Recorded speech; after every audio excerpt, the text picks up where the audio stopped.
په یو داسې معاشره کې وخت تېرو، مونږ په یو داسې ماحول کې وخت تېرو چې مونږ او تاسو له یو بل ضرورتمند یو. زمونږ او ستاسو یو بل ته ضرورت دی، زمونږ او ستاسو یو بل ته حاجت دی. که چېرته مونږ او تاسو یو بل په ځای باندې پرېږدو، نه به دا معاشره وچلېږي، نه به زموږ ستا زندګي خوشحاله شي، نه به زموږ ستا زندګي په سکون کې شي، نه به په راحت کې شي.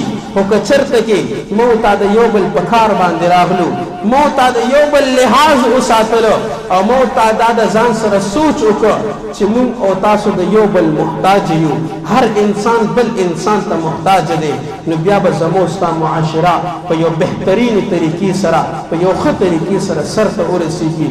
نو د نننۍ جمعې نه دا پیغام د ځان سره یوسئ چې د یو بل خیال وساتو، د یو بل خفه زړونه خوشحاله کړو.